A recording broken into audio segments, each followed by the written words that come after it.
Kuppam MLC Bharat చేతుల మీదుగా వైఎస్ఆర్ వాహనమిత్ర కార్యక్రమం ప్రారంభమైంది.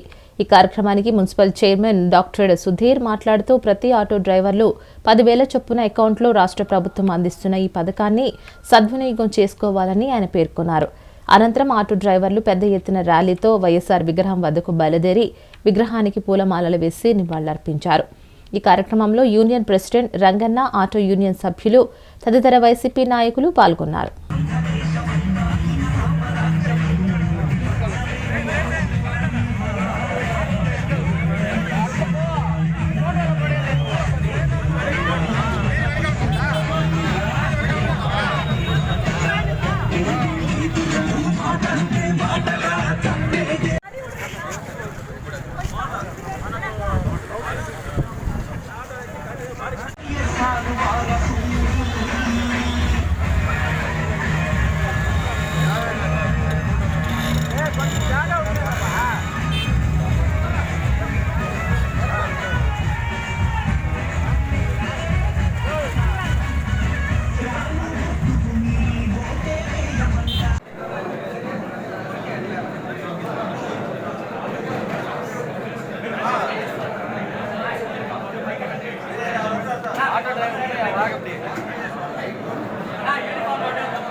నాయకులకి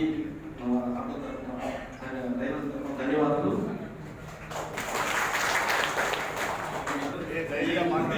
మా ఆటో యూనియన్ సంఘాల తరఫున చాలా థ్యాంక్స్ చెప్తున్నాము. అంతేకాకుండా ఒక చిన్న సమస్య ఇంతకు ముందు మీకు చెప్పినాము, అది మళ్ళా 10 రూపాయలు గేట్ ఉంది, దయచేసి ఎద్దయింది. మొన్న కూడా గొడవ జరిగింది, స్టేషన్ వరకు వెళ్ళింది. అది ఆ రోజు లాస్ట్ టైమే అది ఎత్తేసి ఈ ప్రాబ్లం వచ్చింది అవుతుంది. పట్ల స్టేషన్ వరకు వెళ్ళింది. దయచేసి క్యాన్సిల్ చేసి 10 రూపాయలే, దానికి పెద్ద విషయం కాదు. సంవత్సరానికి 3,600 రూపాయలు అక్కడే కట్టేస్తున్నాం మేము ఒక ఆటో డ్రైవర్. అందువల్ల దాన్ని కూడా మీకు చాలా సంతోషం. అది ఇప్పుడు మీరు అందరూ కూడా ఇప్పుడు ఆ మార్కెట్ లో వేలం తీసుకున్న వాళ్ళు దానితోనే పాడి తీసుకున్నారు. మార్చి వరకు ఉంటే మీరు అందరూ డిమాండ్స్ అని మళ్ళీ వేలం పాడినప్పుడు ఖచ్చితంగా రిమూవ్ చేస్తారు. ఇప్పుడు ఒకవేళ లేదు వాడు 4 లక్షల సేవకి. ముఖ్యంగా ఎమ్మెల్సీ గారికి, డాక్టర్ సుధీర్ గారికి, మున్సిపల్ కమిషనర్ గారికి మరియు మర్యాదలందరికీ, సాగరన్న గారికి, ఎంపీపీ, జడ్పీటీసీ, స్టేట్ చైర్మన్ అందరికీ, వైఎస్ఆర్ కాంగ్రెస్ పార్టీ లీడర్లందరికీ ఒకసారి నమస్కారం తెలియజేస్తూ ఈ ఆటో వాహన మిత్ర కార్యక్రమానికి మీరు అందరూ కూడా ఒకవేళ జగనన్నకు ఒకసారి ఏదో ఒక ధన్యవాదాలు, మళ్ళా మీ సంతోషం, మళ్ళీ ఏదో ఒక రకంగా మనకు ఒక 10,000 అందించాలనే విధంగా ఈ టైం కూడా వేస్ట్ చేసుకొని పిలిచిన వెంటనే మీరు అందరూ కూడా వచ్చేదానికి చాలా చాలా సంతోషం.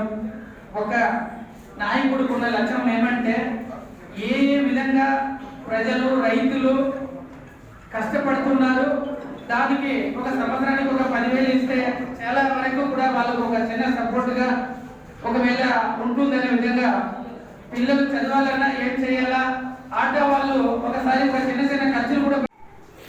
ఈ వాహన మిత్ర కార్యక్రమానికి విచ్చేసినటువంటి మా ఆటో కార్మిక సోదరులు, Vinayaka auto stand, Indian auto stand, Saibaba auto stand, Vetarayaswami auto stand, Mahatma Gandhi auto stand, దీనికి అనుబంధంగా చుట్టుపక్కల ఉన్న తులసి కావచ్చు, ఏడపల్లి కావచ్చు, తర్వాత యామూరు కావచ్చు, కందూరుపల్లి కావచ్చు, గుండ్లపల్లి కావచ్చు, సాంపటిపల్లి కావచ్చు, అవునా, మలానూరు కావచ్చు, అనుబంధ సంస్థలు.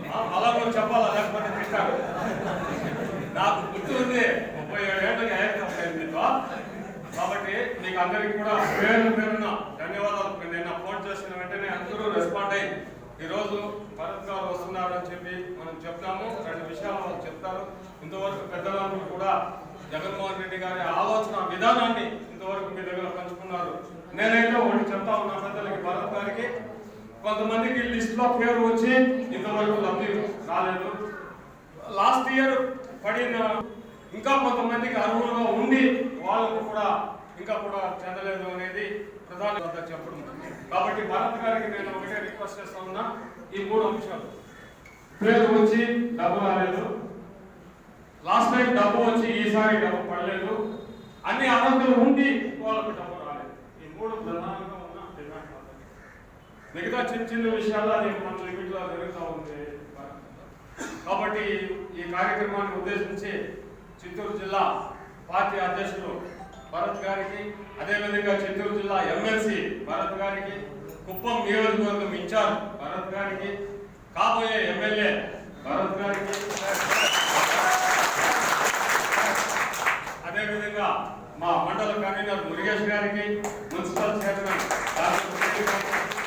అదేవిధంగా సాగర్ గారికి, ఇంకా మా మున్సిపల్ కమిషనర్ సార్కి, శ్రీనివాస్ కుమార్ సార్కి, అశ్విని గారికి, ఇవాటి సభకు ముఖ్య అతిథిగా చేసిన చిత్తూరు జిల్లా ఎమ్మెల్సీ భరత్ సార్ గారికి, కుప్పం మండల కన్వీనర్ మురుగేశ్వర గారికి, ఎంసీ చైర్మన్ సాగర్ గారికి, స్టేట్ వన్యకుల చైర్మన్ అనితా సింగ్ గారికి, జెడ్పీటీసీ శరవణ గారికి, రంగన్న గారికి, వైస్ చైర్మన్ హఫీజ్ గారికి, మురళీధర్ గారికి, వేదికలో అలంకరించిన వైఎస్ఆర్సీపీ భద్రత మహానులందరికీ పేరు పేరున ధన్యవాదాలు. మరి ఇవాళ ఈ కార్యక్రమానికి విచ్చేసిన ఆటో సోదరులందరికీ పేరు పేరున ధన్యవాదాలు తెలియజేసుకుంటూ,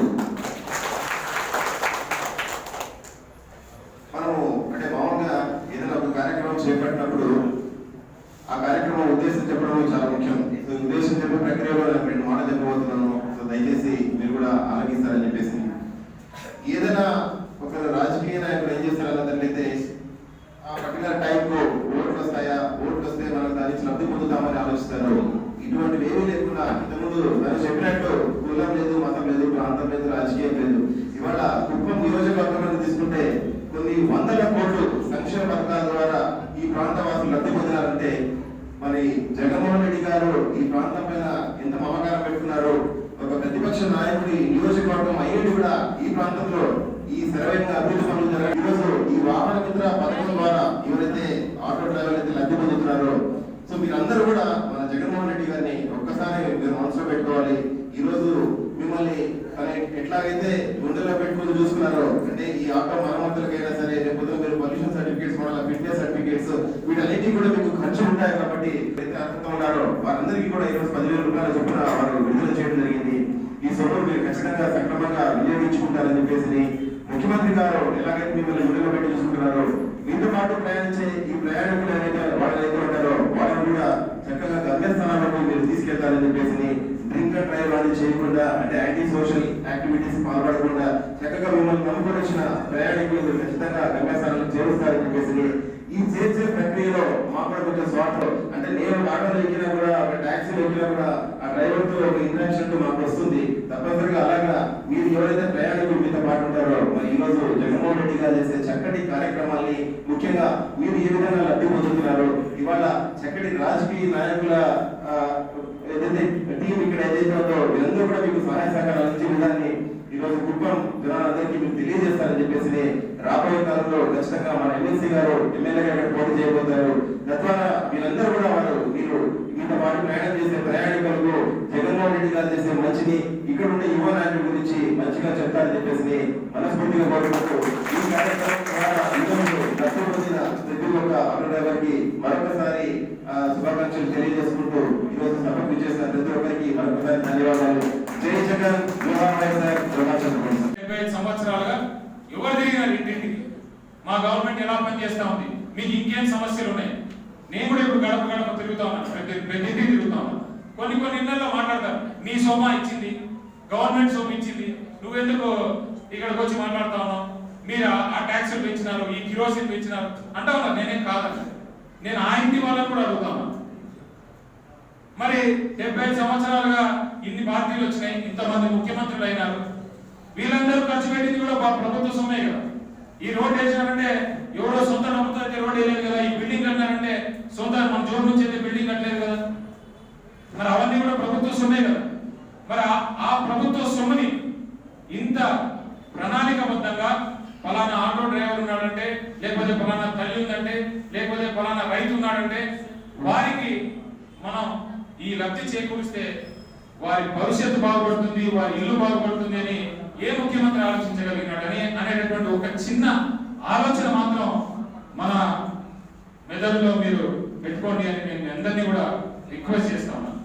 ఎందుకు మీ అందరికీ ఇన్ని వాటి గురించి చెప్తా ఉన్నానంటే, ఒక మనిషి ఆలోచన విధానాన్ని మార్చేటటువంటి శక్తి కేవలం మీ ఆటో డ్రైవర్లకు మాత్రమే ఉంది అని అయినటువంటి ఆటో స్టాండ్ లో కానీ, లేకపోతే మీరు ఏదైతే ఒక రైడ్ ఒక ఇది తీసుకొని పోతారో అప్పుడు మాట్లాడేటప్పుడు ఒక్క క్షణం మన ముఖ్యమంత్రి గురించి పాజిటివ్ గా మాట్లాడితే నువ్వు ఏమన్నా చెప్పా ఎన్నేళ్ళైనా కానీ 3 ఏళ్లలో చెప్పిన హామీ చేసినాడా లేదా, 2 ఏళ్ళు గవర్నమెంట్ పనిచేయాలి అసలు తిరగడానికి కూడా భయపడినటువంటి ఒక జబ్బు వస్తే కూడా కింద పడి చెప్పిన హామీ తీరుస్తా ఉన్నాడా లేదా అనేటటువంటి ఒకే ఒక ఆలోచన ఆ మీ ప్యాసింజర్లో కానీ లేకపోతే మీతో వాదించేటటువంటి మనుషులకు కానీ ఆ ఆలోచన వారి బ్రెయిన్ లో మీరు ఒక సెకండ్ పెట్టాలని మీ అందరినీ కూడా రిక్వెస్ట్ చేస్తా ఉన్నాను. ఈ రోజు ఈ వాహన మిత్ర అనేటటువంటి పథకం మనందరికీ ఆ ఫిట్నెస్ సర్టిఫికేట్ అయితేనేమి, లైసెన్స్ రిజిస్ట్రేషన్ అయితేనేమి, ఏదో మీకు ఆ చిన్న ఊరట ఆ చిన్న ఆసరా ఏదైతే ఇస్తా ఉందో దానికి మనందరం కూడా ఆ మహానుభావుడు జగన్మోహన్ రెడ్డి గారికి ఎల్లప్పుడూ కృతజ్ఞతగా ఉంటామని తెలియజేస్తూ, మీ అందరూ కూడా అంటే ఇది ఒకటే కాదు, వాహన మిత్ర ఒకటే కాదు, మన ఇంట్లో తల్లిదండ్రులు ఉంటే వారికి పెన్షన్ వస్తా ఉందా లేదా, లేదా మన ఇంట్లో చదువుకునేటటువంటి పిల్లలు ఉంటే వారికి అమ్మఒడి పడతా ఉందా లేదా, పిల్లోడు స్కూల్ కాలేజీ పోతా ఉంటే విద్యార్థిగా పడతా ఉందా లేదా అని నేను మల్లానూరు అన్న ఎందుకు చెప్తానంటే ఎక్కువ మంది మల్లానూరు నుంచి వచ్చానని చెప్పారు కాబట్టి మల్లానూరులో గడప జరిగినప్పుడు మీ ఇంటికి ఒక బుక్ పట్టుకొని వస్తారు. ఆ బుక్ లో ఉంది మన ఇంటికి ఎంతెంత డబ్బులు వస్తా ఉంది. నేనే ఆశ్చర్యపోతాను. మొన్న ఒకరి ఇంటికి పోతే 7,36,000 రూపాయలు ఒకే ఒక ఇంటికి ఇచ్చినాం. ఎంత 7,36,000 రూపాయలు ఒకే ఒక ఇంటికి, ఇల్లు కాకుండా అంటే వాళ్ళకి ఇచ్చేటటువంటి మన హౌసింగ్ కాలనీ కాకుండా 4 అన్నదమ్ములు ఉన్నారు, 4గురికి అన్ని పడి అమ్మ ఒడి పడింది, రైతు భరోసా పడతా ఉంది, ఆటో పడతా ఉంది, ఇంటి పడతా ఉంది, అది పడతా ఉంది, చెప్పే కొద్ది స్కీములు పడతానే 7,36,000 రూపాయలు ఒక ఇంటికి ఇవ్వగలిగినటువంటి ముఖ్యమంత్రి ఎవరైనా ఈ 70 సంవత్సరాల్లో మీరు చూపించండి. ఏ కులం చూసినాము, ఏ మతం చూసినాము, ఏ కాన్స్టిట్యున్సీ చూసినాము, ఏ పార్టీ చూసినాము, ఏ జెండా చూసినామని 7,36,000 ఇచ్చినాము. ఆలోచన దయచేసి మీ అందరినీ మరొకసారి నేను రిక్వెస్ట్ చేస్తా ఉన్నాను. రాజకీయం ఇప్పుడు కాదు, ఇంకా టైం ఉంది. ఎలక్షన్ 3 నెలల ముందు ఎవరైనా ఏ పార్టీ అయినా చేస్తారు. కానీ మనం ఈరోజు ఇంకొక 1.5 సంవత్సరం చేయాల్సింది ఏంటంటే మన ఎంపీపీ గారు చెప్పినట్టు ఎవరికైనా సరే అన్న ఎవరో వచ్చారు, నాకు సెకండ్ ఇయర్ వాహన మిత్ర పడలేదు, ఎవరైనా సరే మీ వెనకాల కూర్చొని వాళ్ళు మాట్లాడుకుంటా కూడా నాకు ఫలానా అమ్మఒడి కట్ అయిపోయింది అని ఒకవేళ అంటే కూడా అమ్మ నువ్వు దయచేసి ఆ సచివాలయంలో ఉండేటటువంటి సెక్రటరీ దగ్గరకో లేకపోతే ఎంపీపీ ఆఫీస్ దగ్గరకో పో, వాళ్ళు ఖచ్చితంగా చేసిస్తారనేటటువంటి భరోసా ఇవ్వమని చెప్తా ఉన్నాను. చేయించేది మా బాధ్యత. ఇల్లు గడప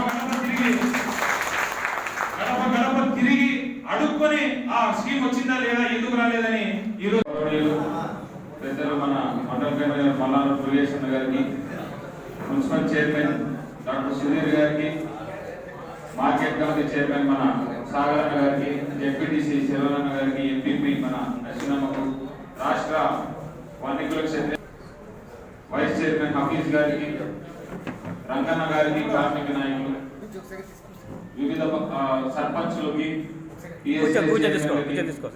అందరికీ నమస్కారాలు తెలియజేసుకుంటూ, మరీ ముఖ్యంగా ఈ కార్యక్రమం అనుకున్న వెంటనే ఇంత పెద్ద ఎత్తున మా మీద అభిమానం చూపించి విచ్చేసినటువంటి ప్రతి ఒక్క ఆటో సోదరుడికి, టాక్సీ సోదరుడికి కూడా నా నమస్కారాలు తెలియజేస్తాను. ఇంతకుముందు డాక్టర్ సుధీర్ గారు ఒక మంచి మాట చెప్పారు.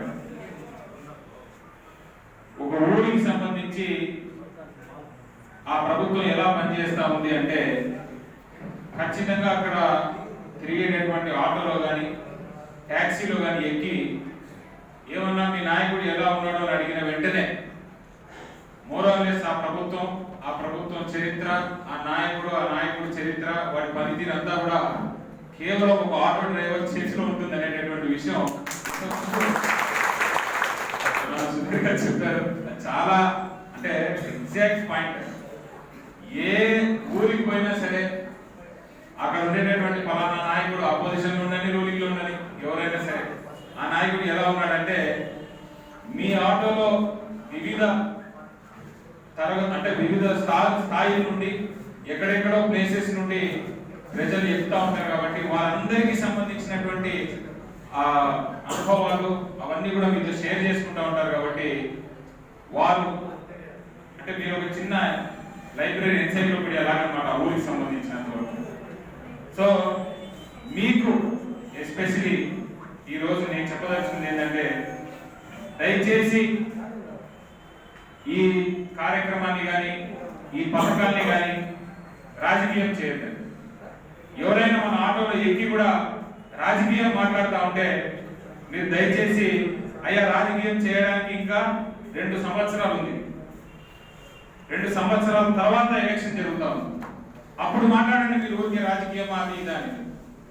ఈరోజు ఎవరైతే 2019లో ప్రజలందరి మన్ననలు పొంది ముఖ్యమంత్రిగా గెలిచినటువంటి వ్యక్తి 2 సంవత్సరాలు మనిషి బయట తిరగడానికి కూడా భయపడేటటువంటి ఒక భయంకరమైనటువంటి వ్యాధి ఉంటే కూడా ఆయన ఎట్లా పడి లేచినాడో, డబ్బులు అప్పడినాడో, ఇంకో దగ్గర నుంచి తీసుకొచ్చాడో, మనందరికీ కూడా చెప్పిన మాట, ఇచ్చిన హామీ, డేట్ వేసి క్యాలెండర్ లో ఒక డేట్ చెప్పి ఆ డేట్ కి మనకు ఆ పథకాన్ని ఇయ్యగలిగినాడంటే అలాంటి మహానుభావుడి గురించి మీరు మాట్లాడండి. ఏ పడితే ఏ చెత్త పడితే ఆ చెత్త మాట్లాడుతూనే ఉంటారు, మాట్లాడాల్సిన వాడు. కానీ అతను చేసేటువంటి కష్టాన్ని గుర్తించండి. మన ఇంట్లో 2 నెలల్లో ఇలాంటి ఒక జబ్బు వచ్చి ఎవరైనా హెడ్ ఆఫ్ ద ఫ్యామిలీ అంటే బ్రెడ్ విన్నర్ ఎవరైతే సంపాదిస్తారో వారు కానీ చిన్న యాక్సిడెంట్ అయి మూలన పడితే 2 నెలలు కానీ 3 నెలలు కానీ మూలన పడితే ఆ కుటుంబ పరిస్థితి ఏం?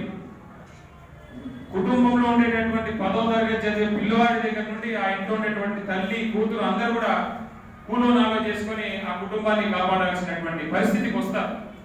మరి అలాంటి పరిస్థితే కదా రాష్ట్రానికి కూడా వచ్చింది. అలాంటి సమయంలో కూడా ఒక హెడ్ ఆఫ్ ద ఫ్యామిలీగా అంటే ఒక కుటుంబాన్ని మోసేటటువంటి ఒక మనిషిగా మనందరికీ చెప్పిన మాట, చెప్పిన హామీ ఇవ్వగలిగినాడా లేదా? ఆ ఒక్కటే ఆలోచించండి. రాజకీయ తర్వాత చేద్దాం, దానికి ఇంకా టైం కూడా ఉంది. 175 కాన్స్టిట్యుయెన్సీల్లో ఎమ్మెల్యే ఉంటే ఎమ్మెల్యే, ఇన్ఛార్జ్ ఉంటే ఇన్ఛార్జ్, ఎద్దును బండి తీసుకో పో, ప్రతి ఒక్క పంచాయతీకి పో, ప్రతి ఒక్క ఇల్లు కట్టు, ప్రతి ఒక్క గడప విజిట్ చేయి. విజిట్ చేయడమే కాకుండా వాళ్ళకి ఇంకా ఏమైనా సమస్య ఉండి మన ప్రభుత్వం తరఫున ఏదైనా ఒక హామీ రాలేదు అంటే మర్యాదగా హామీ రాసుకోండి, ఆ హామీ తీర్చే విధంగా మీరు పనిచేయండి అని గడిచిన 75 సంవత్సరాలుగా వచ్చినటువంటి ప్రతి పార్టీని అడుగుతామని ఎవరు చేయగలిగారు? ఏ ముఖ్యమంత్రి ఒక ఎమ్మెల్యేని, ఒక ఇన్ఛార్జిని నువ్వు ప్రతి ఒక్క గడప తిరగకపోతే నీ ఎమ్మెల్యే టికెట్ ఎగరకూడదు అనేటటువంటి ధైర్యం ఉన్న ముఖ్యమంత్రి ఇంతవరకు చూసినారా మీరు? ఏ పార్టీ అయినా, నేను ఈ పార్టీ ఆ పార్టీ అని చెప్తాను. ఎందుకు చెప్తా ఉన్నానంటే ఈ అర్హత ఉంది అంటే ఎమ్మెల్యే